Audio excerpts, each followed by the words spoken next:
Olá, pessoal. Estamos começando o ano de 2024 com mais um episódio do Glasgow 15, o podcast que quer deixar você plenamente orientado.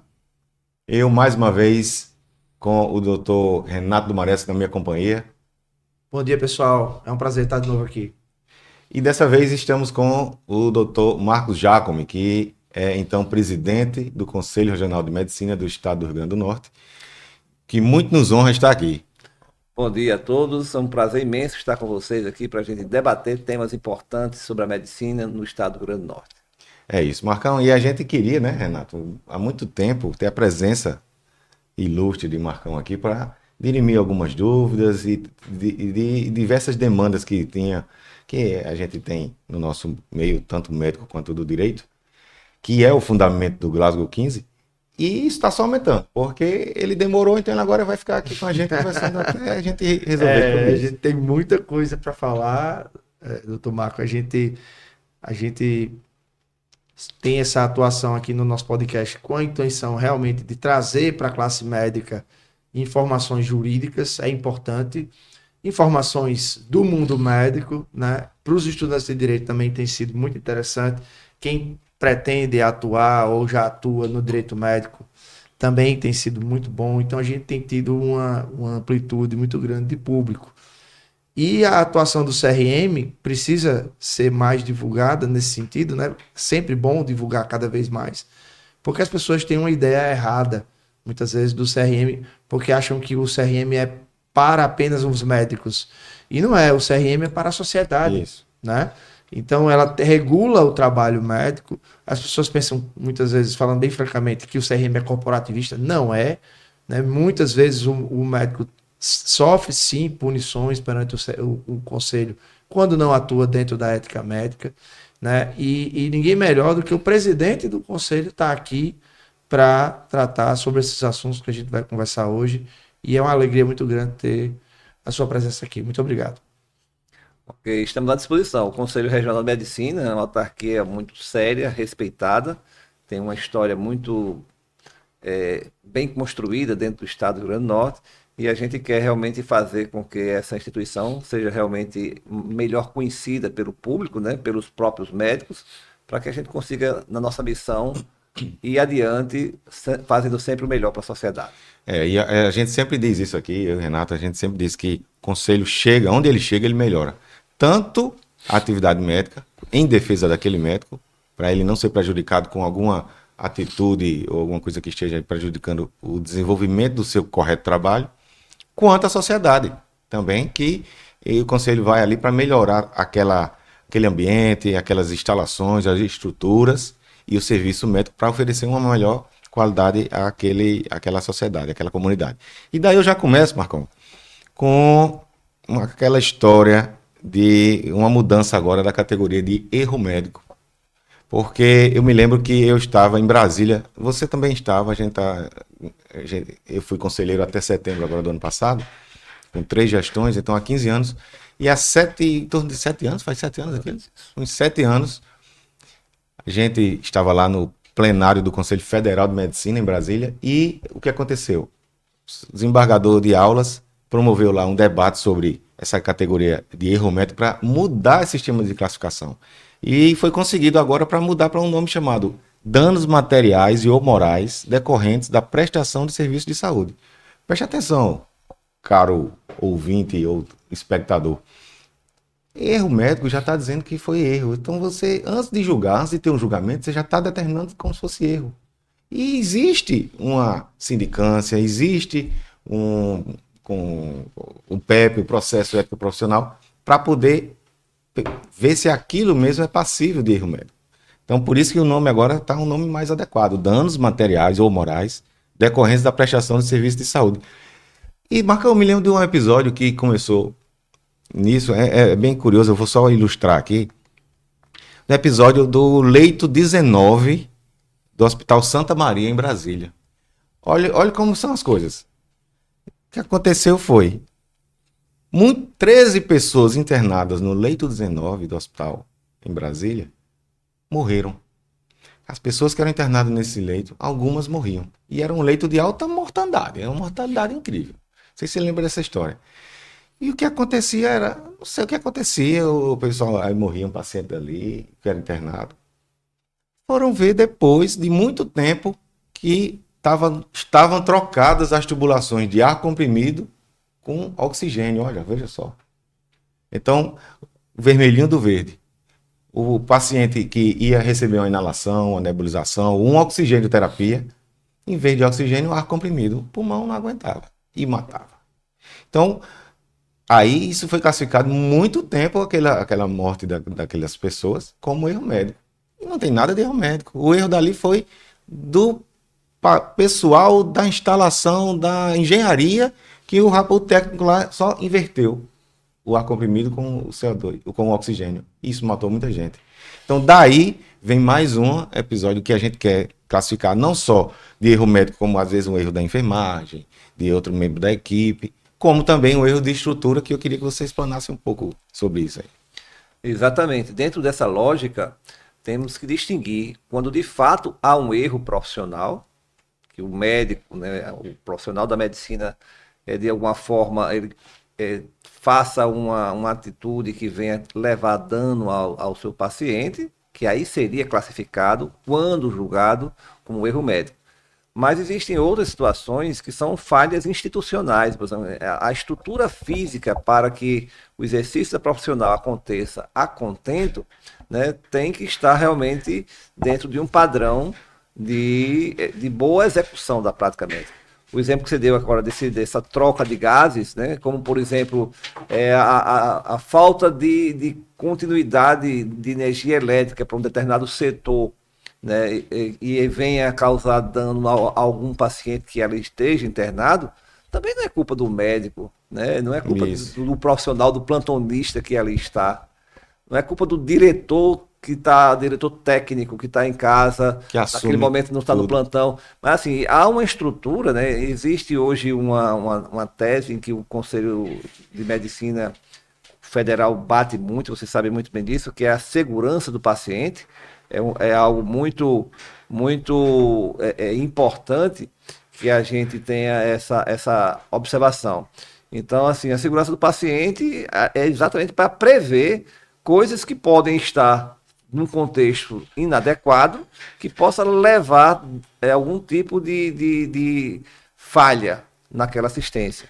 Então, protocolos institucionais, né, a parte de engenharia clínica, que hoje os hospitais têm essa vertente de pesquisa e de atuação. Então, tem todo um contexto. Nem tudo que acontece numa falha assistencial é culpa do médico. Então, nem tudo é erro médico. Há uma tendência de generalização muito antiga.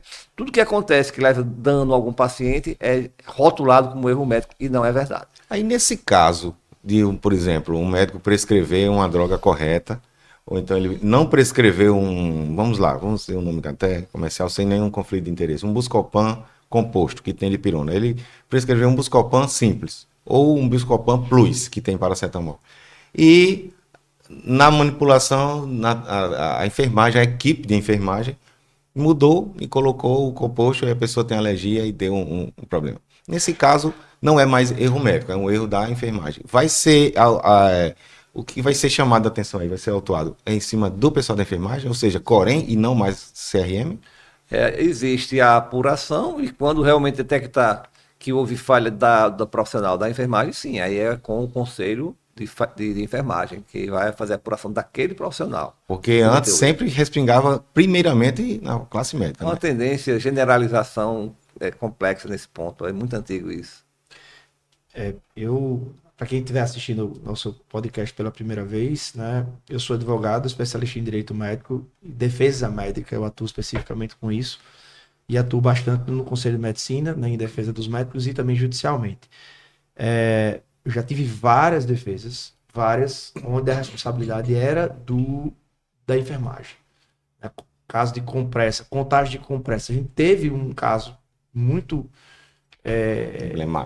temático, né, simbólico, lá no CRM, onde 3 médicas foram absolvidas, onde a gente demonstrou que o preceptor entrou na sala tirou a compressa do capote, usou para enxugar a mão e colocou num balde, que não havia rampa de despejo de compressa, só havia um balde normal de contagem.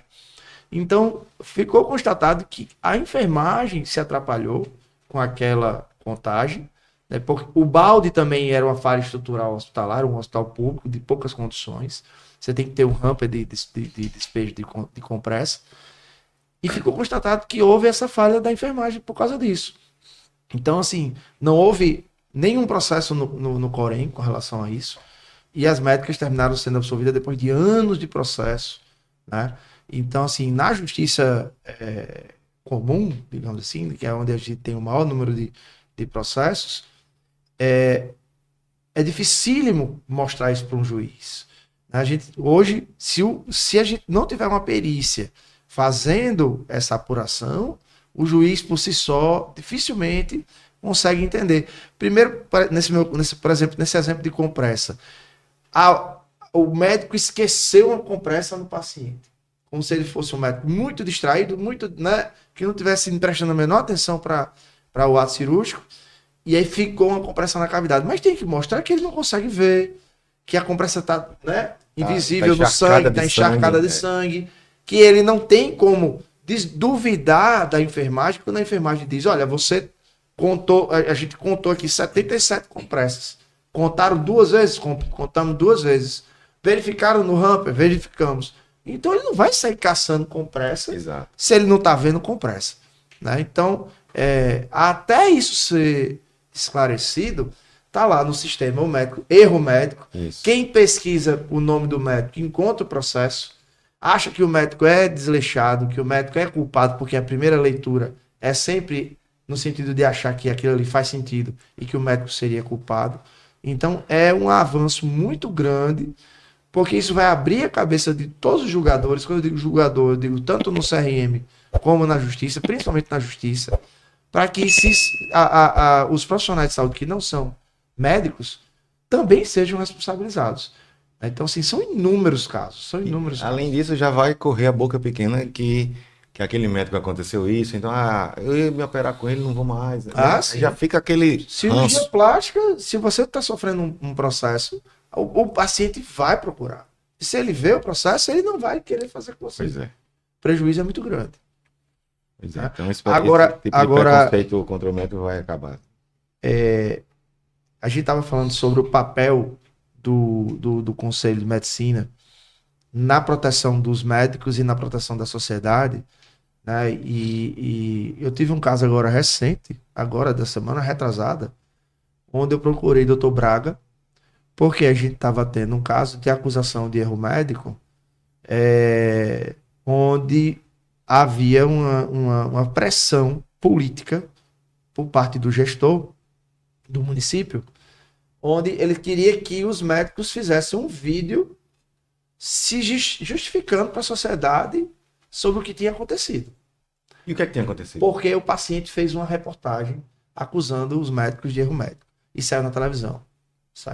Não vou nem dizer qual foi o canal. Mas saiu na televisão. Entendeu? Então, assim, o gestor, o prefeito, queria que os médicos fizessem um vídeo se justificando. Eu disse, olha, não é assim. Os médicos me procuraram dizendo, a gente faz o vídeo. Não, de jeito nenhum. Vocês não vão fazer vídeo nenhum. Aí eu conversei com o gestor, o prefeito, ele disse, qual é o problema? Eu digo, o senhor é uma pessoa pública. O senhor quer fazer a sua justificativa se o senhor está sendo acusado. Mas uma pessoa que não quer se expor. E outra, na hora que ela se expõe, o povo faz julgamento. E aí eu quero enaltecer o trabalho do Dr. Braga pelo seguinte, porque a gente viu que há uma resolução do Conselho Federal de Medicina que determina que as respostas para o Ministério Público têm que ser do diretor técnico do hospital. Quando a gente foi ver, o nome do diretor técnico que estava no CRM era diferente do diretor técnico que estava atuando. Então, havia um jogo de interesses, né? E a gente terminou mostrando para o gestor que ele não podia fazer desse jeito. E aí, através do Conselho de Medicina, o gestor fez a resposta do jeito correto para o Ministério Público, através do seu diretor técnico do hospital, que tinha que ser. Consertou o nome. Consertou, né? Ele assinou a justificativa e os médicos não tiveram que enfrentar essa fogueira tão injusta, né? Então, esse é só um exemplo do que a gente dá, né, com relação à atuação do conselho e nessa questão da proteção da imagem do médico, isso termina sendo importante também. Mas a gente tem, além disso, né, doutor Marco Jacome, a gente tem outras coisas que o conselho vem fazendo também, campanhas, né, junto, por exemplo, na Covid a gente teve uma atuação muito forte, né, para buscar leito de UTI, isso foi muito importante, né? Como é que está hoje a situação desse tipo de atuação do conselho? Essa ação já tem mais de 10 anos e se antecedeu ao período de pandemia. Foi muito importante porque quando a pandemia chegou e a necessidade de leite de UTI foi muito veemente, a gente já tinha uma estruturação, já tinha muitos ambientes já construídos, mas ainda não estavam utilizáveis e o processo acelerou. Então tivemos disponibilização no período da pandemia de muitos leitos que, se não fosse por essa ação, Exato. a gente não teria oferecido esse suporte de vida a pacientes gravíssimos e teriam morrido muito mais gente. Então é com muito orgulho que o Conselho tem uma das suas ações que resultou em grande benefício para a nossa sociedade. Mas não é só essa. Essa do leite de UTI foi a maior, foi a primeira, a pioneira, mas temos uma outra na cidade de Mossoró, na assistência materna infantil. Eu, como obstetra e como cidadão mossoroense, também tenho prazer e satisfação de informar a população de que a nossa cidade de Mossoró, a segunda maior cidade do estado do Rio Grande do Norte, chegou a ter um momento que não tinha mais condição de oferecer assistência obstétrica para a população. Tudo que existia nesse sentido estava fechado, literalmente. Ao ponto da Secretaria Municipal de Mossoró estar transferindo os pacientes para Russas, uma cidade do interior do Ceará. Então, algo imensamente absurdo. Então, com uma ação, o Conselho conseguiu, através da Justiça Federal, fazer uma interdição judicial, uma intervenção judicial, numa maternidade que estava praticamente fechada, filantrópica, e aí essa instituição começou a ser gerida por uma junta interventora, e desse momento em diante, os anos se passaram e só houve benefício um atrás do outro. Você tem ideia, a última vez que visitamos essa maternidade Almeida Castro, conhecida como a PAMIM, essa maternidade contava com uma quantidade de atividade profissional da obstetrícia que no mês se somava uma quantia tão grande de procedimentos que aqui em Natal, capital, nós tínhamos somado o Maternidade Escola Januário Cico, a mais antiga das instituições da obstetrícia do estado, especializada em alto risco. E também a maternidade do Santa Catarina, do Hospital da Zona Norte, a maior maternidade do estado do Rio Grande do Norte, da CESAP, da Secretaria Estadual de Saúde. Somando-se as duas, Santa Catarina e a MEGEC, lá em Mossoró tinha uma produção maior do que a soma dessas duas. Você tem ideia, mais de 1 milhão de habitantes realmente faziam hoje esse tipo de assistência lá, alto risco. Temos lá 17 leitos de UTI neonatal, 10 leitos de UTI materna, residência de obstetrícia.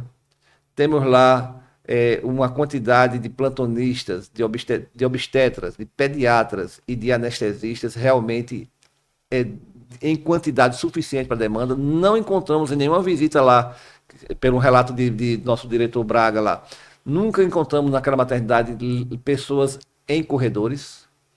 Então, tem toda uma estrutura montada por causa dessa ação. Então, assim, há algo de relatar que, através de uma outra ação, muitas pessoas vieram se beneficiar, não tiveram aquela trágica situação de uma gestante, naquele período mais importante da sua vida, de ganhar, dar à luz a seu filho, ter que sair peregrinando através de uma vaga, procurando um espaço para ganhar neném, ou então chegar a ter que ganhar o seu bebê no chão ou num ambiente inadequado. Lá em Mossoró hoje, graças a essa ação, tivemos uma resposta muito positiva. Também foi com a doutora Gisele Leite? Não, porque aí foi a vara de Mossoró. Foi de Mossoró. Acho que assim, aqui é a quarta vara, lá é outra vara.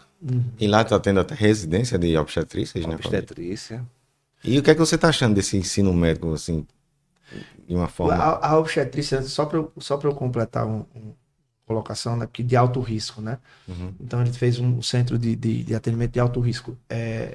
O que a gente está tendo de casos de acusação de erro médico para obstetras, né, por causa de situações de alto risco, então, termina sendo intercorrências muito frequentes, né? Até mesmo em situações de baixo risco. Mas o que a gente nota é uma falha estrutural muito grande do sistema. A gente tem casos onde, se o médico parar para atender uma paciente para fazer uma cesárea, ficam vários pacientes lá sem atendimento e enfermeiro, anestesista fazendo parto, né? Onde o médico que deveria estar ali acompanhando a paciente não consegue. Então, é realmente digno de paz essa medida, essa atitude, essa ação do CRM, porque isso é muito importante realmente.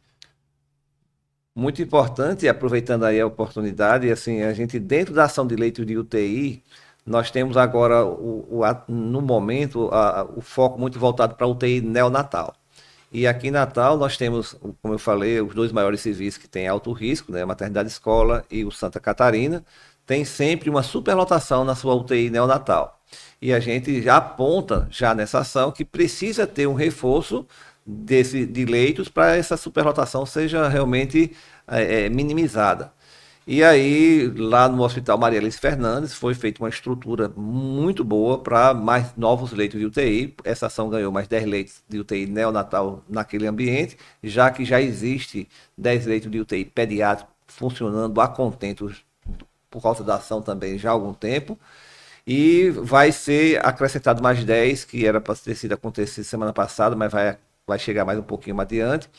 Mas é muito importante saber que, por causa dessa discussão, chegamos à conclusão exatamente que a gente tem, Renato, que a gente tem agora a percepção de que muita criança que nasce prematura e vai para a necessidade de terapia intensiva é porque a assistência obstétrica pré-natal foi deficitária. Então, o Conselho já se mobilizou. Temos uma comissão de assistência materna infantil para tentar propor ao Estado soluções para que o pré-natal em nossa rede estadual consiga melhorar, fazendo com que as doenças da obstetrícia, da gravidez, sejam diagnosticadas mais precocemente e tratadas adequadamente, para não chegar a complicar e precisar vir para serviços de alto risco e as crianças precisarem de UTI neonatal. Aí a gente entra em uma observação que eu não tinha essa ideia de que estava tendo essa demanda maior de complicações e de acusações contra médicos que pegassem esses casos de alto risco ou de complicação. Na obstetrícia, em geral, é o número 1, né? A obstetrícia é o caso que tem mais. Quando eu encontro um obstetra, eu digo, já foi, está sendo? Não, ainda não. Então, mas vai ser processado. Não se preocupe, porque é uma questão de tempo. Então, pois é. E o que acontece aí como ele falou, está sendo feito para Natal e tá tudo, por que está acontecendo isso? Aí eu já entro em outro mérito, Marcão, que eu tomei conhecimento há poucos dias, de que os pré-natais não estão sendo feitos adequadamente. Às vezes a gestante, para ela, não sei se há um tipo de benefício ou alguma coisa que ela tenha que incorrer para benefício próprio, ela acumula os pré-natais. Parece que em 3 meses ela preenche a carteirinha do pré-natal. Há um sistema meio bastante errado, que não é o que acontece no SUS, de que isso, não, mas isso leva a complicação. Lá no final das contas, ela não fez um tratamento, não fez uma pesquisa VDRL, uma pesquisa de um tratamento de hepatite B adequadamente, que é feito com 0, 30 e 180 dias a partir como é que eu digo, a vacinação. Então, tudo isso atrapalha lá no final, que vai ter aquele alto risco. Foi imputado como alto risco, mas por quê? Houve a complicação devido ao pré-natal não ter sido feito adequadamente no tempo correto, desde o primeiro mês. Aí não, ela chega no 3º mês, aí faz assim na carteirinha, aí vai de novo com 15 dias, aí o pessoal faz de novo. Quer dizer, a gente sabe que tem esse tipo de erro também no SUS. E acontece. Eu vejo muito no SUS. Deve acontecer menos, evidentemente, no meio privado. É, isso que eu ia dizer. Já que acontece, já que a pessoa tem uma facilidade, um facilitador de ir a um convênio, a um plano de saúde, a uma médica do seu convênio, ou um médico. Mas, de qualquer forma, no SUS acontece muito isso para poder. Ah, não, para ter direito. Senão você não vai ter direito se não tiver tudo a pré-natal. Você não vai ter direito a ser atendido ali ou acolá, ou não vai ter direito a esse benefício que não sei se existe algum benefício monetário, não sei. Mas eu sei que existem esses complicadores. Acarretando, no final das contas, uma criança que tenha algum problema, ou o médico que vai fazer o parto daquela criança vai ter algum problema porque não foi feito adequadamente e aquilo deu um caso mais sério. Mas às vezes o médico faz tudo certo, né? A estrutura está correta. Eu estou falando de SUS, né? De interior, né? Por isso que essa ação do CRM é muito importante. Às vezes tem tudo, mas às vezes falta a condição, às vezes até intelectual da mãe, né? Então, assim, é uma série de fatores. Por exemplo, você falou do privado, eu estou com um caso agora que a pessoa estava, o hospital estava dentro dos conformes, mas eu fiquei assustado com a pouca quantidade de exames que a mãe fez. Então, assim, uma ultrassonografia, uma cardiotoco, Maria, uma vez ou duas no máximo, a pessoa faz uma cardiotocografia. Né? Então, assim, mas ela fez um mês antes e deu tudo certo. Entendeu? Então, assim, por quê? Porque falta estrutura. Então, quando o CRM vem e fiscaliza, né? De novo, enaltecendo o trabalho também do Dr. Braga, isso termina se direciona. Olha, o gestor está dizendo que está tudo ótimo, a população pensa que está tudo certo, mas o CRM vem e mostra que não está. Né? Então, isso termina sendo muito importante. Pois é. E eu estava entrando naquele tema sobre, você falou da residência em Mossoró, então vamos falar um pouco de ensino médico. Como é que está o ensino médico? O que você vê do ensino médico? Como é que o conselho vê?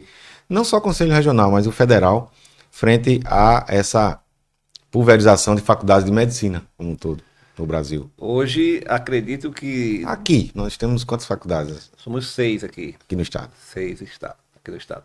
Aqui a pioneira, a UFRN, né, maior de todas, onde nós nos formamos, né? Temos, hoje a UFRN tem uma filial em Mossoró, em Caicó, lá é uma escola multicamp, é da UFRN, uma estrutura que já é razoavelmente boa, tem melhorado bastante. Temos até um colega nosso, professor lá, doutor Gerson Barbosa, conselheiro também, pessoa muito boa. E a estrutura é muito boa. Nós visitamos muito lá, fazendo cursos para ética médica para os estudantes de medicina. O doutor Érico, que é o coordenador do curso, é uma pessoa muito ligada ao conselho, procura sempre orientações do conselho. Então, é um ambiente bom. Apesar de ser bem interiorano ainda, em fase inicial, vai melhorar muito ainda. Em Mossoró, temos 3. Temos a UERN, que é bem antiga também, em relação foi a segunda, uma universidade estadual, que hoje agora está sendo reforçada de estrutura física para o seu apoio assistencial aos estudantes.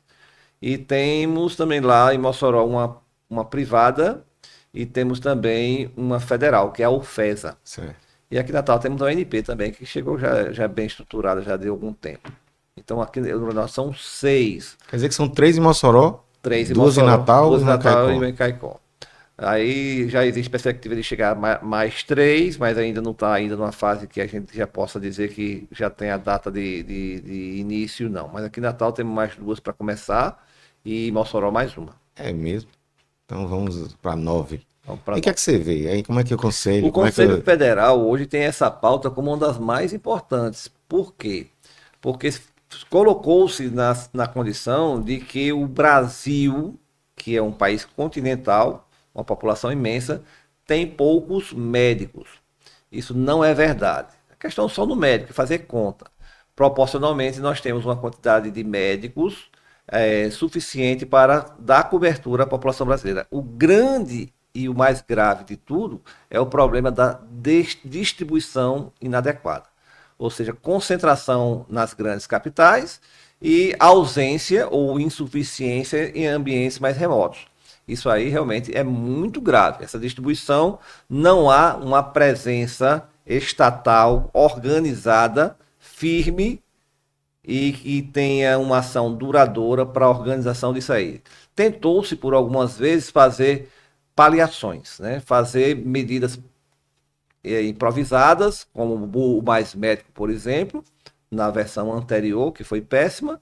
A nova também não tem o seu benefício ainda comprovado, mas sempre no sentido de buscar resolver o problema cobrindo o sol com a peneira. Então, totalmente inadequado. Para resolver esse problema de forma séria, teríamos que ter aí uma ação estatal centralizada, firme, para poder suprir essas deficiências nos vazios assistenciais. Enquanto isso não for feito, realmente vamos brincar de fazer de conta. E isso não leva solução a nada. Então, assim, são tentativas, mas que resolve. Na vertente atual do Mais Médico, viu-se que chegaram denúncias ao Conselho, que alguns locais onde existia médicos contratados pelas prefeituras, eles foram demitidos e colocados médicos do Mais Médicos.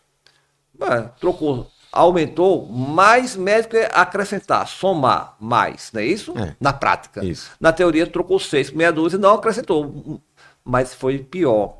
Começou a colocar esse pessoal do Mais Médico nas grandes cidades, tirando esses médicos que estavam empregados nos locais menores. Então, acabou tirando de locais menores para vir para locais maiores, onde já tinha uma assistência, só que trocou o profissional que estava sendo pago pela prefeitura pelo profissional do Mais Médico pago pelo governo federal. Então, aí já está dando um contexto de irresponsabilidade e desvio da função principal da ação. E a prefeitura queria isso porque ela economizaria no pagamento daquele, enquanto que aquele dinheiro, aquele valor que era destinado a uma verba para a saúde, para onde é que ia, né? Agora. É o melhor dos mundos para a prefeitura, né? Porque ela economiza e ela terceiriza. Perfeito. Então termina sendo maravilhoso. Não foi o meu servidor, foi o médico que veio lá do Mais Médico, né? Voltando para a grande preocupação do Conselho Federal de Medicina, né? A quantidade de médicos é suficiente, mas mesmo assim insistem em dizer que precisamos ter mais escolas médicas.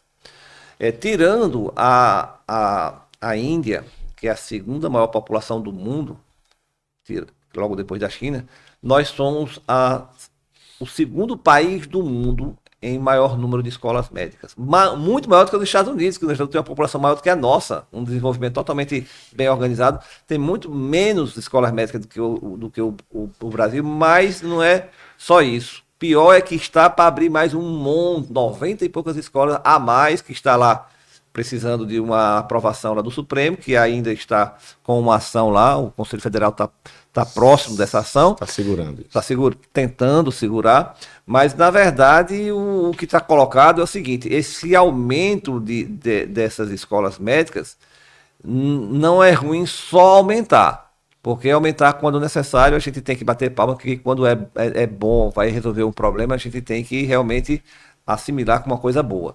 Mas o pior é que as escolas que estão sendo abertas, infelizmente, não têm o pré-requisito de estar com toda a sua necessidade de estruturação para prover àqueles estudantes que vão sair daquela escola uma formação adequada, tanto técnica quanto ética.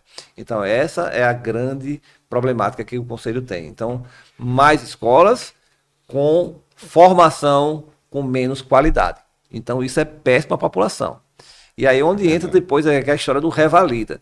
Além desse problema interno do Brasil, temos aqui uma multidão de brasileiros que saem do país em busca de outras escolas, já que não conseguem fazer os seus cursos dentro do Brasil, seja na esfera pública ou privada, aí vai para outro país, faz cursos que não são adequados. Para você ter ideia, tem no Uruguai, por exemplo, tem escola lá que a pessoa, quando se forma lá, não pode atuar no Uruguai. De tão fraca que é a formação. Eles não permitem que fiquem lá. Não, vão-se embora. Eles formam lá, mas não aceitam que eles... Você tem ideia, só para você ter ideia. E aqui é permitido. Se fizer o revalida, vai ser. Aí vem fazer. Mas uma formação desse padrão, eles não conseguem passar da prova de revalida. Sim. Agora a gente tem outros exemplos. Tem escolas, por exemplo, na Argentina, de altíssimo padrão, que o cara se forma, mas eles não liberam para vir para cá, não. Tem que passar um tempo lá. Gastamos com esse cara aqui, ele vai ficar aqui um período. E quando chega aqui, passa facilmente, não revalida. Porque fez uma boa formação. Então a gente tem essa quantidade de gente. Esse viés positivo, né? Quantidade de gente que está na condição de não conseguir passar nas provas de revalida é uma quantidade grande. E aí aquela tentativa de burla do governo federal há pouco tempo, inclusive com o Mais Médico, de querer fazer que a pessoa exercesse a medicina sem estar inscrito no conselho, Sim. Ou seja, fez esse curso no exterior, sem uma comprovação de capacitação técnica, que ele vai atender a população mais pobre, porque não vai vir para uma capital atender num hospital privado, mas é num serviço do interior. Sem nem falar português. Mas não sabe falar português. É verdade, sabe? Mas eu estou falando daquele brasileiro que saiu para. Então, assim, esse fala português e fala muito bem, mas não tem a capacitação técnica. Esse aí é o viés pior ainda. Aí era pior ainda, no seguinte sentido: ele chegava, ia atuar lá, era fora do CRM, né, que o CRM parece que não tinha capacidade de. O Ministério da Saúde, né? Que parece que admitia esse pessoal. E no final das contas, quando tinha um erro médico, que a gente falou aqui no início, ia para onde? Se o CRM ele não era nem cadastrado no CRM, nem inscrito. Um médico disse que esse médico era muito bonzinho, todos gostavam dele, lá no interior do interior do interior. Isso. Ele não abriu uma palavra de português, ele não sabia falar português. Nem escrever, muito menos, né? Então ele pegou e fez um armário assim, cheio de carimbos. Você viu esse caso? Ele fez vários carimbos. Cada carimbo era uma receita com um medicamento diferente, com uma posologia diferente. E aí ele pegava e carimbava, estava tudo em português. Ele mandou fazer. Aí ele mandou fazer assim, uns 50 carimbos. E aí ele carimbava e assinava. Carimbava e assinava cada doença. Inteligência artificial dele. Ele fez isso no interiorzão mesmo. E a galera aplaudindo isso. Olha, ele se virou, porque ele não sabe falar português, mas pelo menos ele não sabe escrever também, mas pelo menos ele resolveu ali. Agora, só uma informação. Nos Estados Unidos, o número de escolas médicas está diminuindo. Por dois motivos. Primeiro, porque o americano enxerga em outras áreas de atuação, por exemplo, trabalhar com energia fotovoltaica, energia eólica, por exemplo, como algo que dá mais rentabilidade, né? E, voltando para a questão da acusação de erro médico, nos Estados Unidos, um processo de erro médico acaba com a carreira do médico.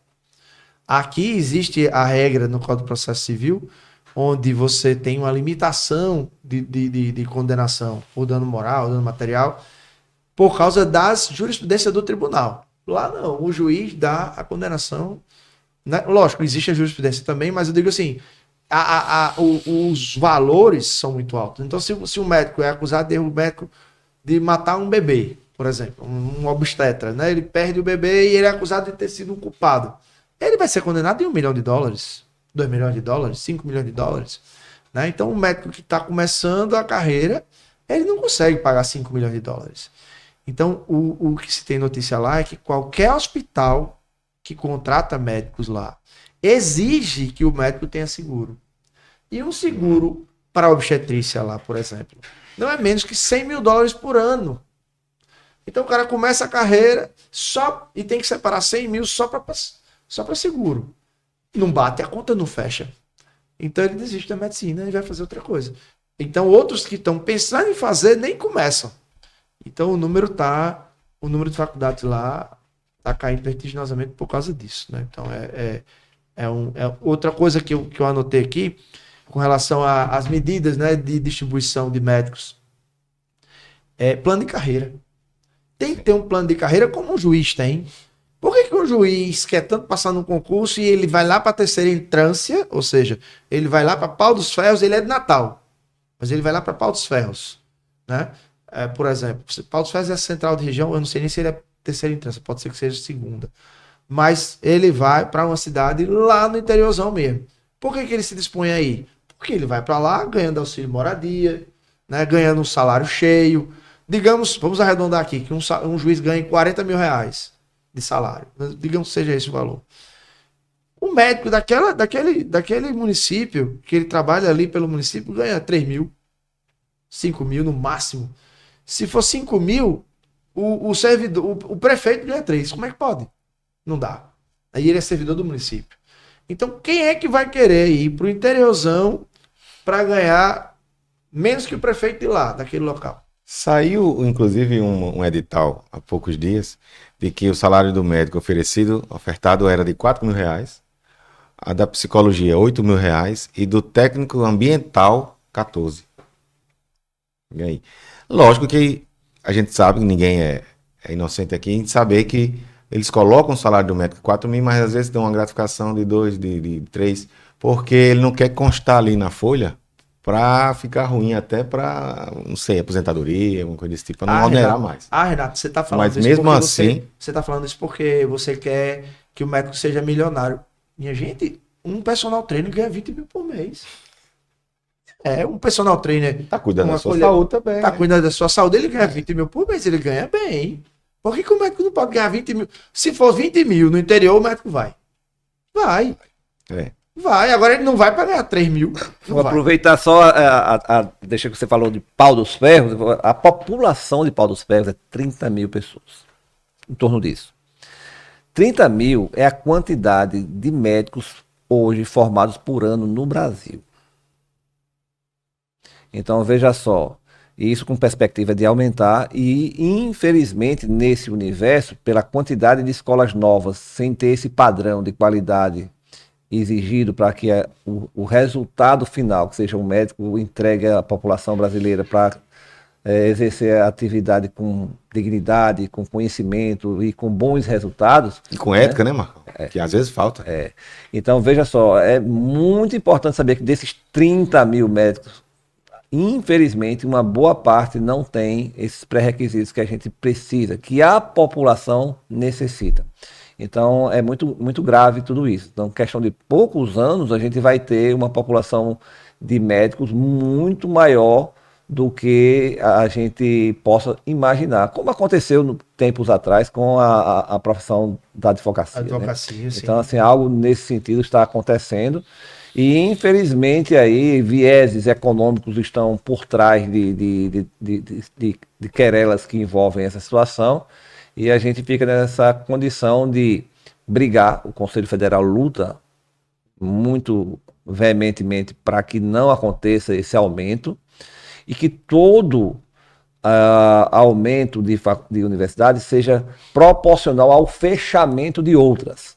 Então, existem serviços que precisam ser fechados, porque não devolvem para a sociedade profissionais com boa competência. Então, se existem escolas ruins, feche as escolas ruins, fecha a escola que está ruim, está provocando má assistência, e aí sim, pode vir uma nova com uma boa capacitação profissional. Perfeito, doutor Marcos. Então, me diga uma coisa. Então, como é que está a nova avaliação das escolas médicas? O que é que você tem a dizer a respeito disso? Uma metodologia que o Conselho Federal abraçou, e hoje nós temos um serviço de avaliação, de acreditação de escolas médicas. Então, é um serviço bancado pelo Conselho Federal de Medicina e tem profissionais especializados nessa avaliação. As universidades se inscrevem, a equipe vai em loco, faz uma digamos, super auditoria, uma avaliação detalhada, e ranqueia aquela escola num patamar de estar suficiente para dar uma boa assistência. Boa assistência, eu digo assim, é concluir a formação dos estudantes de medicina num padrão em que ele possa prestar uma boa assistência à população. E aí, aquelas que estão com algumas inadequações são pontuados os locais que precisam desse reforço e eles melhoram, eles têm um prazo para melhorar as suas atividades naquela situação que está precisando de reforço. E aí já começou isso, já está sendo difundido pelo Brasil. Infelizmente, estamos ainda no patamar muito inicial, mas já foi dado um passo nesse sentido e caminhamos amplamente nesse viés de ter as escolas procurando ser avaliadas. Quando ela é de um bom padrão, ela procura ser avaliada. Aquelas que não têm um bom padrão, elas fogem da avaliação. Então é essa que a gente teme, é essa onde a formação do médico é prejudicial. Ou fazem maquiagem, né? Eu já fui professor de universidade e eu me lembro que havia algumas outras universidades que faziam isso. Quando era a época de avaliação, eles contratavam os melhores professores. Eles queriam contratar, porque eles já estavam prevendo que no final do semestre ou no final do ano eles iam ser avaliados. Mas aí quando passava a avaliação, havia uma demissão em massa. Porque eles não tinham condições de bancar aqueles professores, né? Então isso é triste, né? É preocupante, realmente. Tá certo, doutor Marco. A gente precisa parar agora um pouquinho para tomar um café, né? Vamos fazer uma pausa. Para a gente vai ser uma pausa e para vocês pro próximo episódio vai ser a nossa continuação da nossa conversa aqui. Fique com a gente e até a próxima.